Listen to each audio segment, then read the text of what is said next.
Hani's life and times with a wreath-laying ceremony, as they have done in previous years. The theme for this year's celebration is Our City, Our Health, which is in line with the ideals Hani advocated: the provision of decent housing, primary health care, and the alleviation of hunger.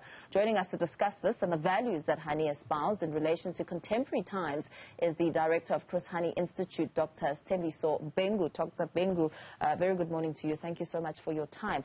I mean, does it come as a surprise? Our reporter Sipha Kema speaking about the voice of the Hani family, how they feel left out in the cold, and that the family name is used for government gains. Thank you very much, and greeting to the viewers.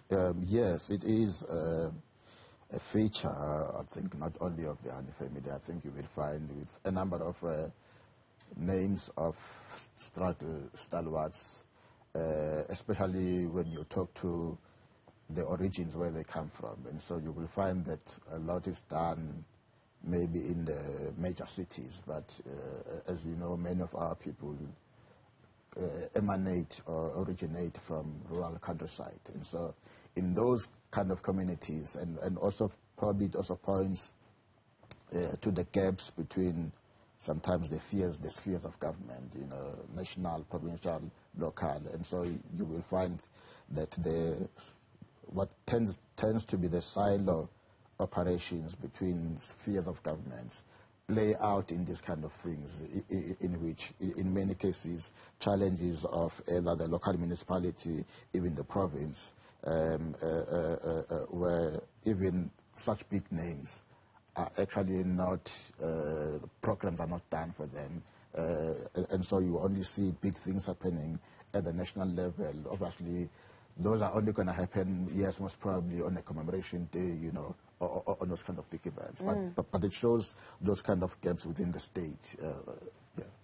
Looking at the sort of climate we find ourselves in as a country with COVID-19, unemployment, the political atmosphere also speaking to some of the problems that are being experienced by South Africans on the ground, what do you think that, looking and taking stock of the ideals Chris Hani stood for, I mean, speaking of the provision of decent housing, primary health care and so forth, what are some of the powerful lessons that perhaps politicians and government officials should be recalling when it comes to Chris Hani's legacy and what he stood for? I think first of all will be his statement that I think he makes in that last popular interview, where he says, for him, socialism is not, he was not saying it's not, he was saying it's not just big concepts. So concepts are important, but he was saying that for him, socialism is not just big concepts, as meaning is not about oratory prowess. It's actually being able to provide tangible material benefits to people, you know, and I think what we have seen, even politically, in the crisis that we have in South Africa of late, oratory, being able to speak, and populism has effectively become central in the body politic of South Africa.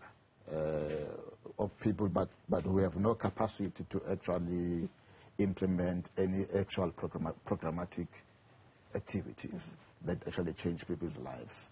And so we elect people because we like them or because they told us nice things, but they really have no capacity. So when they have been elected, they have no capacity to actually run programs that work, you know. And so I think that's for me, I think the key aspect is really of what Hani was, because everyone has good intentions, but if we don't have capacity to move from the rhetoric to actual understanding the systems, how they work, and implementing programs that work, that's where I think the challenge is that we are, you know, and so that's where also then the issues of corruption then become entrenched.